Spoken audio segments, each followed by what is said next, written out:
Hello and welcome to everyone class. कैसे हैं आप सभी लोग? Fit and fine. Hi class, my name is Shubham और आज हम लेके आ गए हैं class 10th mathematics chapter 4 part 2, जिसमें हम कवर करेंगे एक्सरसाइज 4.1। तो class once again topic same है, क्वाड्रेटिक इक्वेशन हमको बनानी आनी चाहिए। सिर्फ और सिर्फ हम इसको रिप्रेजेंटेशन के फॉर्म में लेंगे और हम यहाँ पर सिर्फ क्वाड्रेटिक इक्वेशन फॉर्म कर रहे हैं। उसके बाद नेक्स्ट वाले टॉपिक में we start solving the quadratic equations. तो चलो जल्दी से बनाते हैं quadratic equation, starting from question number 1। What question number 1 says check whether the following are quadratic equations. तो अगर मैं बात करता हूं क्वाड्रेटिक इक्वेशन की, तो आपको चेक करना है कि जो क्वाड्रेटिक इक्वेशन है उसकी जनरल फॉर्म क्या होती है बच्चों। जनरल फॉर्म होती है ax square plus bx plus c is equals to 0. If any of the equation is of this form, it will be a quadratic equation. So we have to just check that the equation follows this form or not. Okay तो इसके लिए हम क्या करेंगे बच्चों, इसको simple solve कर लोगे तो x प्लस 1 का होल स्क्वायर क्या होगा, it is X square plus 2x plus 1 is equals to, multiply करेंगे तो 2x माइनस 6, इसको ट्रांसफर कर लो तो इट इज एक्स स्क्वायर। चलो एक काम करते हैं और भी सिंप्लीफाई कर देते हैं इसको छोटा सा। तो देखो मेरे पास यहाँ पे एक्स स्क्वायर है और ये जो 2x है वो इस 2x से रिड्यूस हो गया और इस माइनस 6 को मैंने ट्रांसफर कर दिया तो plus 1 plus 6 is equal to 0। So finally what I have X square plus 7 is equal to 0। क्या ये इस फॉर्म को फुलफिल कर रही है?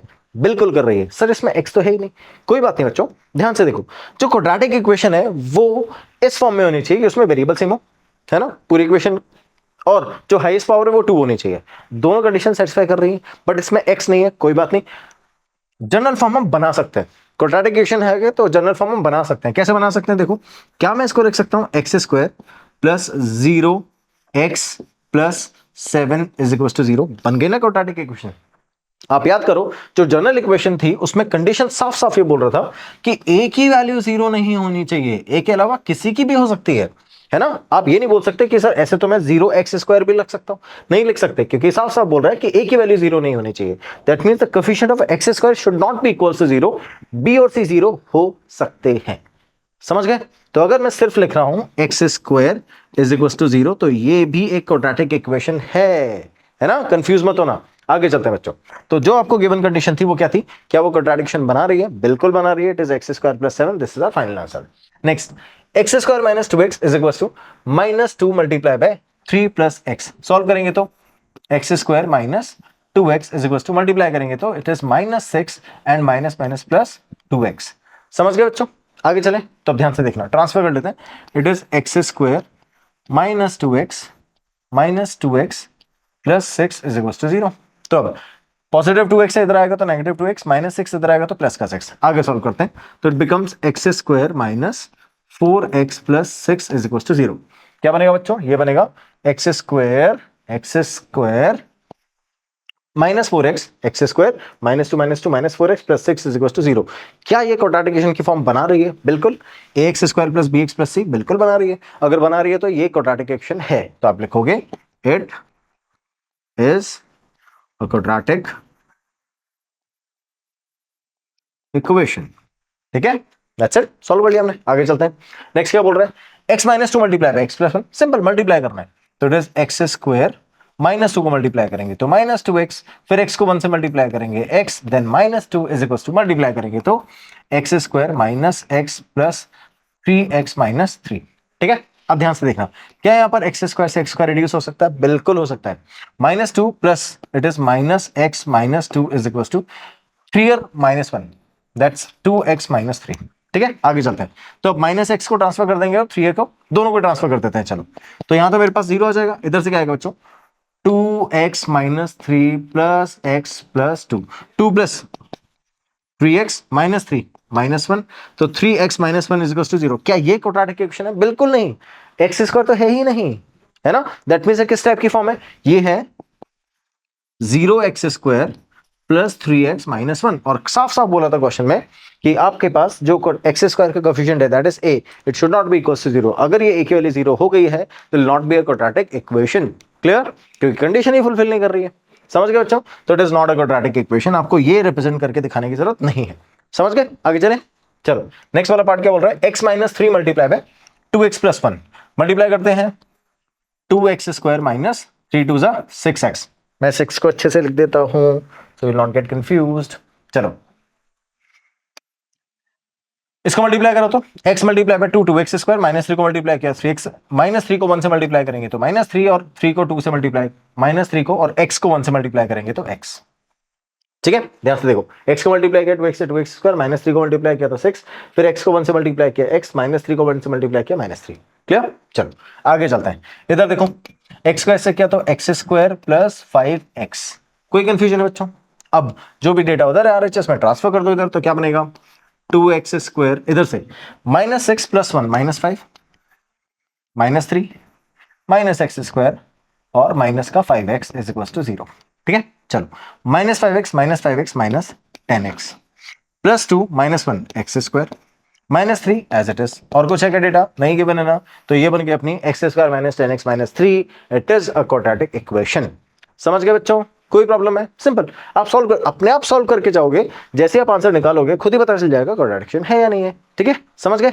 चलो नेक्स्ट वाला पार्ट क्या बोल रहा है, 2x - 1 multiply by x - 3। 2x को x से मल्टीप्लाई करोगे तो बनेगा 2x स्क्वायर, 2x को -3 से मल्टीप्लाई करोगे -6x, -1 को मल्टीप्लाई किया -x और माइनस प्लस का 3। इधर सॉल्व करोगे तो x square plus 5x -x -5। ठीक है, चलो अब आगे फिर से सारा डेटा ट्रांसफर करोगे इधर, उससे पहले हम सिंप्लीफाई कर लेते हैं, थोड़ा इजी हो जाएगा। तो it is 2x square -6 -7 plus 3 is equal to, it is x square plus 5, ये 4x -5 है ना। डेटा ट्रांसफर करते हैं बच्चों, तो it is 2x square -7x plus 3 -x square -4x plus 5 is equal to 0। ठीक है, चलो 2x स्क्वायर -x स्क्वायर, तो it becomes x square -7 -4 -11x plus 3 plus 5, x square -11x plus 8। क्या ये क्वाड्रेटिक इक्वेशन है? सिंपल है। ठीक है, समझ गए बच्चों? कोई कंफ्यूजन है यहां तक? आप सिंपल सॉल्व करते जा रहे हो, ऑटोमेटिकली क्वाड्रेटिक इक्वेशन है या नहीं है खुद ही पता चलता जा रहा है। ठीक है, चलो x square plus 3x plus 1 is equal to x -2 का होल स्क्वायर। सॉल्व करते हैं, x square plus 3x plus 1 is equal to, solve करेंगे तो x square -4x plus 4, x square से x स्क्वायर गया तो ये आया 3x plus 1 is equal to -4x plus 4। Transfer कर लेते हैं, चलो यहां से अपन ने ये हटाया और इधर आ जाएगा प्लस का 4x -4 इज इक्वल टू 0। चलो 3x plus 4x 7x plus 1 -4 -3, so we got 7x -3 is equal to 0। कोई कंफ्यूजन है बच्चों? क्या ये जो वैल्यूज है क्वाड्रेटिक इक्वेशन बना रही है नहीं बना रही? नहीं बना रही, दैट्स इट। क्योंकि इसमें हाईएस्ट पावर x की हाईएस्ट पावर कितनी है 1, और कितनी होनी चाहिए 2, दैट्स इट। आगे चले, next it is x plus 2 का होल क्यूब। सॉल्व करेंगे तो x क्यूब प्लस 2 क्यूब 8 लिख दूं डायरेक्टली। चलो फिर 3x x x x 3 multiply by x then 2 then x plus 2। क्या क्या बने? a cube plus b cube plus 3ab bracket a plus b is equals to, multiply कर देंगे तो 2x क्यूब, मल्टीप्लाई करेंगे 2x क्यूब, फिर आगे solve करेंगे तो माइनस का 2x। कोई प्रॉब्लम बच्चों?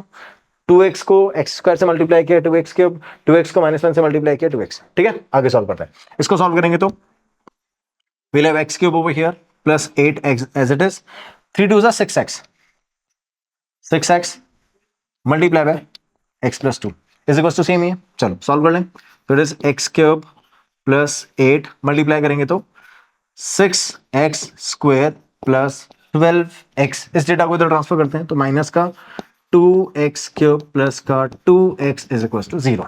कोई प्रॉब्लम? सिंपल, जो आपको कंडीशन बोली थी वैसे वैसे दैट इज इट, सॉल्व कर लिया।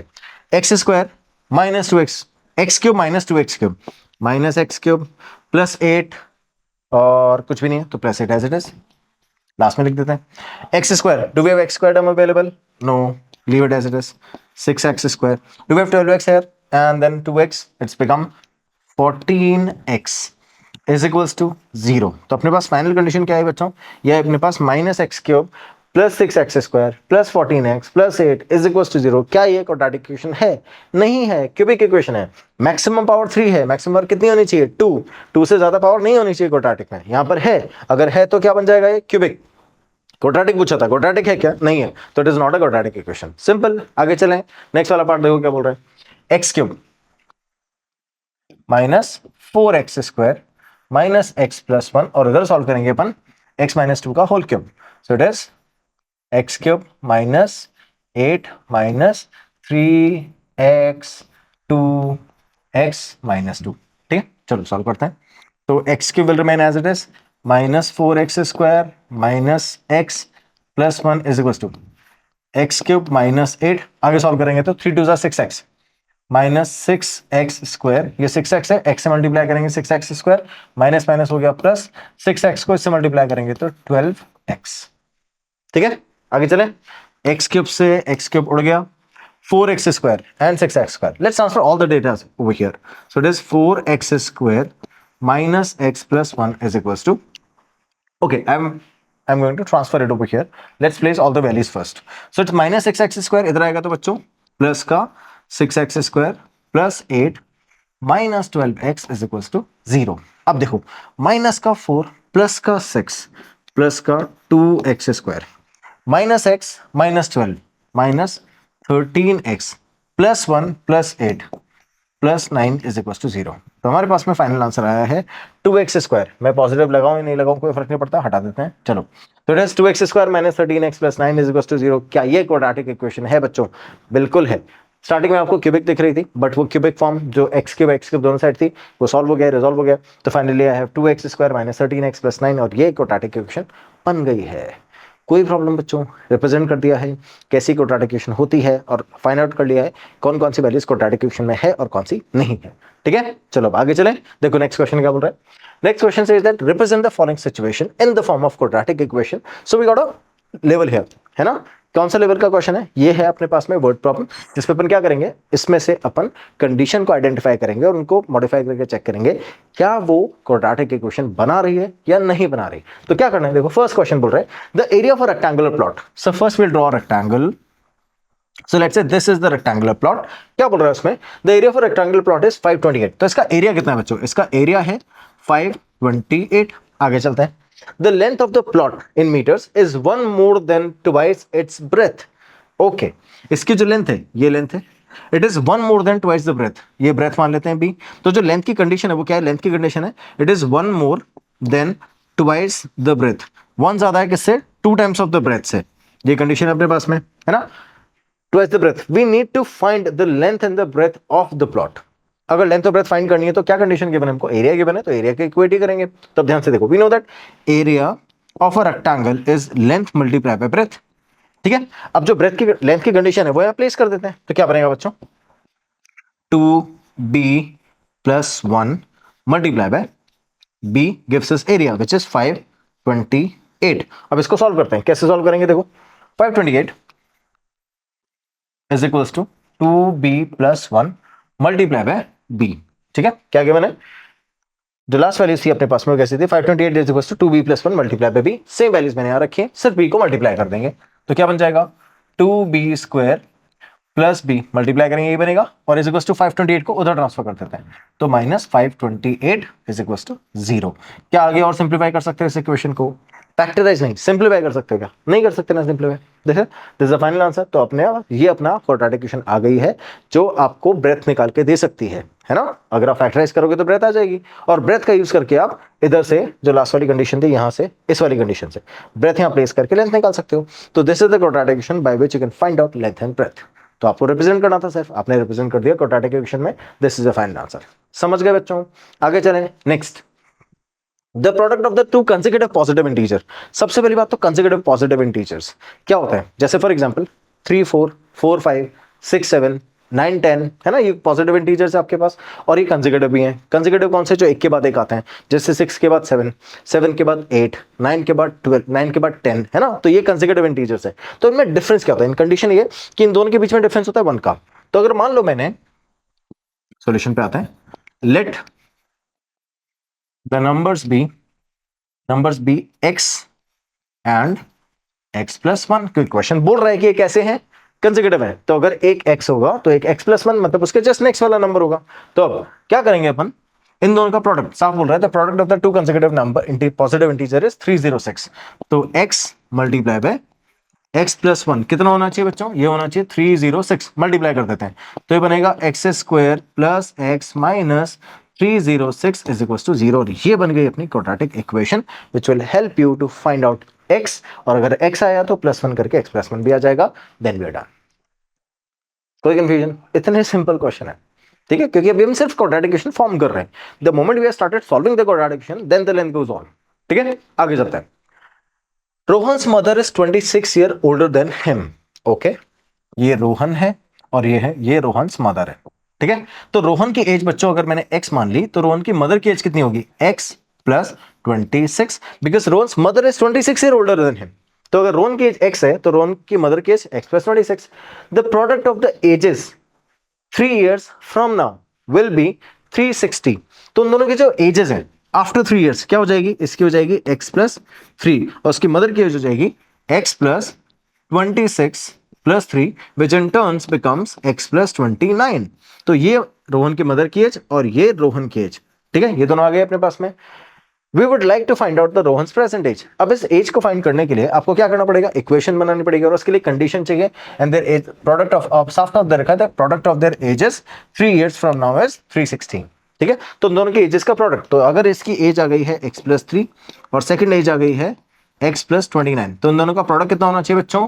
प्रोडक्ट होना चाहिए 360। ठीक है, और इस कंडीशन को अगर हम सॉल्व कर लेंगे we will get a quadratic equation which help us to find out x। So we'd like to find out the Rohan's present age and x is the Rohan's present age. Clear? Let's sort it out. So it becomes x + 3 and x + 29. x + 3 and x + 29 that's equals to 360। इसको solve करते हैं बच्चों, multiply करेंगे तो we'll get x² by multiplying x and x, then x multiplied by 29, it's 29x, then 3 multiplied by x 3x, then 29 multiplied by 3 87 is equals to 360। कोई problem है? समझ गए? आगे चलते हैं। x² एज इट इज है बच्चों, 29 + 3 32 32 32 32। There should be a gap between them, yes obviously, so it's +32x और 87 87 एज इट इज है बच्चों। मैं क्या करूंगा? 360 को इधर ट्रांसफर कर देता हूं, ये बन गया 360 = 0। कोई प्रॉब्लम है? ध्यान से देखो, ये क्वाड्रेटिक सिंप्लीफाई करी, 29 और 3 को 32 लिखा, 87 एज इट इज, ये पॉजिटिव का 360 इधर आएगा, माइनस का 360 बन जाएगा। ठीक है, आगे चलते हैं। तो will get x² as it is plus 32x, इन दोनों का सब्ट्रैक्शन करोगे, इन दोनों का सब्ट्रैक्शन करोगे, आंसर आएगा 273। ठीक है, तो ये बन गई अपनी quadratic equation by which we can find out the value of x after factorizing। Okay, and after factorizing the moment we will get the x and this becomes the Rohan's present age because this is what we have considered। Clear? So we find out the value of x and that's how we'll find out the age of Rohan's present one। Done? आगे चले, next question क्या बोल रहा है बच्चों? A train travels a distance of 480 km at a uniform speed। Let's say the uniform speed of the train becomes x। Fine, if the speed becomes 8, okay, and also we are taking, मैं दोनों को solve कर लेता हूं ना, तो also we are taking the time taken at x speed which is uniform speed is t। ठीक है, स्टार्टिंग में मान लेते हैं कि अगर वो x that is uniform speed उससे चल रही थी तो t टाइम लेती है कितना डिस्टेंस कवर करने में? 480 का डिस्टेंस कवर करने में। So speed multiply by time equals to distance. First equation आ गई है, कोई प्रॉब्लम है क्या बच्चों? आगे देखो, अब क्या बोल रहा है ये? If the speed had been 8 km/h less, तो जो x है अगर मैं उसको x - 8 बना लूं तो क्या हो जाएगा? Then it would have taken 3 hours more than to cover the same distance। तो जो टाइम है वो 3 hours से इंक्रीज हो जाएगा to cover the same distance।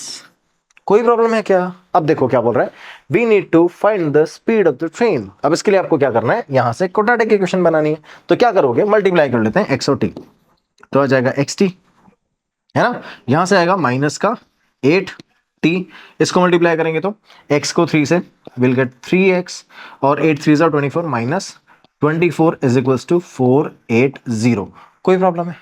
आगे देखो, क्या xt की वैल्यू 480 है तो xt और 480 कट जाएगा ना, समझ गए? Okay, from first condition now finally we have -8t plus 3x minus 24 is equals to 0। मुझे बनानी है क्वाड्रेटिक इक्वेशन, नेक्स्ट स्लाइड में लिखते हैं। So will get -8t plus 3x minus 24 plus 3x minus 24 minus correct, तो it's minus 24 is equal to 0। और एक और कंडीशन आपको गिवन थी that says xt is equal to 480। अब इसका यूज करके हम क्वाड्रेटिक इक्वेशन बनाएंगे। कैसे बनाएंगे ध्यान से देखना। अब अगर मैं इसको सॉल्व करता हूं तो मैं क्या करता हूं, यहां से t की वैल्यूज उठाता हूं। t की वैल्यूज कैसे उठाऊंगा, देखो t की वैल्यूज क्या है बच्चों, t की वैल्यूज है 480 अपॉन x। ठीक है, ये वैल्यूज उठा के मैं t की प्लेस पर रख देता हूं। ठीक है, चलो तो t की प्लेस पर रखेंगे तो -8 multiply by 480 upon x। T की वैल्यूज क्या है बच्चों, 480 अपॉन x, यहां प्लेस कर दिया मैंने, प्लस मल्टीप्लीकेशन में है plus 3x as it is minus 24 is equal to 0। अब सुनते रहना, मैं पूरी इक्वेशन को मल्टीप्लाई कर देता हूं। किसको, पूरी इक्वेशन को मल्टीप्लाई कर देता हूं x से, तो क्या बन जाएगा, इट्स -8 मल्टीप्लाई बाय 480। यहां से तो x मैंने जब मल्टीप्लाई किया तो इधर से देखो, अगर मैंने इसको x से मल्टीप्लाई किया तो ये x से x कट जाएगा, तो यहां तो अपॉन में x आएगा नहीं, बट यहां मल्टीप्लाई किया x तो 3x², यहां मल्टीप्लाई किया x तो -24x इज इक्वल टू 0 हो जाएगा। समझ में आया मैंने x क्यों मल्टीप्लाई किया, so that I can resolve it from the denominator. आप चाहो तो एलसीएम लेके भी कर सकते हो, कोई प्रॉब्लम नहीं है बच्चों, this is the same method we can do, है ना। तो अब आप सॉल्व करोगे तो we'll get this value over here. यहां पे इसको काटना नहीं है because we have not multiplied in the previous step, we'll write it as it is. ठीक है, ये कंडीशन बन गई अपने पास में। अब अगर आप इसको मल्टीप्लाई करोगे थोड़ा सा टफ दिखेगा, मैं इसको थोड़ा सिंप्लीफाई कर देता हूं। कैसे, can we take 3 common and then shifted that word, we can. Okay, तो जैसे मैं 3 कॉमन लेता हूं तो यहां से तो -8 आएगा एज इट इज। ठीक है, इधर से 3 से डिवाइड करेंगे। ठीक है, 16 3 सा 48 होता है ना, तो I can write it as 160 plus ये x², इधर से -8 x इज इक्वल टू 0, और ये जो 3 था ये 0 से डिवाइड होके 0 हो जाएगा। तब फाइनली मेरे पास में क्या आया, x², इसको मैंने स्टार्टिंग में लिख दिया -8x एज इट इज, और अब 16 को 8 से मल्टीप्लाई करेंगे 128, तो 1280 it's negative, 1280 is in the negative form, तो it's negative 1280 is equal to 0। कोई कंफ्यूजन है बच्चों, ये तो 3 तो चला गया ना 0 के, तो मेरे पास फाइनल आंसर है x² -8x -1280 is equals to 0. That will give us final the value of x. Whenever we'll get the value of x, we'll place it over here and finally we'll get t, that is time. तो आपके पास speed भी आ जाएगी और time भी आ जाएगा by which is initially moving. अब आपसे question क्या पूछ रहा था, we need to find out the speed of the train. So the moment we'll find out this x, this is actually the speed of the train, तो आप वहां तक जाने की जरूरत नहीं है। अगर टाइम पूछेगा तो आपको सॉल्व करना है, अदरवाइज x से या फाइनल आंसर निकाल सकते हो। कोई कंफ्यूजन है बच्चों, कोई प्रॉब्लम है यहां तक? Okay, so class we have completed the entire exercise. अब आपको क्या करना है, आपको बस इस पूरी एक्सरसाइज को एक बार फिर से गो थ्रू कर लेना है ताकि एक एक क्वेश्चन पक्का हो जाए। और जब आप एक एक क्वेश्चन अच्छे से पक्का कर लेते हो ना, तब भी आपको पता होता है कि आपके फुल मार्क्स आएंगे या नहीं आएंगे। एक और चीज, जब आप क्वेश्चन सॉल्व करो तो अपने लेवल पे प्रैक्टिस कैसे करते हो आप लोग, जिस तरह से भी करते हो, मेरी बात सुनो ध्यान से। अब हमेशा जब क्वेश्चन सॉल्व करो तो बुक बंद करने के बाद में क्वेश्चन को खुद अपने लेवल पे सॉल्व कर लिया करो कि जितने क्वेश्चन मैंने सॉल्व किए, जैसे फॉर एग्जांपल आज आप क्वेश्चन सॉल्व करने बैठे हो और आपने 20 क्वेश्चन सॉल्व कर लिया, उन 20 क्वेश्चन में से रैंडमली कोई भी 3 क्वेश्चंस आफ्टर कंप्लीटिंग दोस 20 क्वेश्चंस, है ना, कोई भी रैंडमली 3 क्वेश्चन, ऐसे क्वेश्चन नहीं जो आपको ऑलरेडी आते थे, ऐसे क्वेश्चन जिनमें आप अटके थे, है ना, सॉल्व करते टाइम पे आप अटक गए थे ना, तो ऐसे क्वेश्चन रैंडमली 3 क्वेश्चन आप पिक करो, उनको हटाओ और दोबारा से सॉल्व करके देख लो। चेक करो कि आप सेम स्टेप पे फिर से अटक रहे हो। अगर आप सेम स्टेप पे अटक रहे हो दैट मीन्स आपको वो स्टेप क्लियर नहीं हुआ है बच्चों, गो थ्रू कर लो एक बार। अगर आप सेम स्टेप पे नहीं अटक रहे हो that means you are done with it, आपको स्टेप समझ में आ गया, आपको कॉन्सेप्ट भी समझ में आ गया। यही तरीका होता है एनालिसिस का। तो इस तरह से अगर एनालिसिस करोगे आप पिन पॉइंट कर सकते हो आपके मिस्टेक्स को and you can overcome those mistakes. Thank you so much for watching, have a good day, bye bye, take care.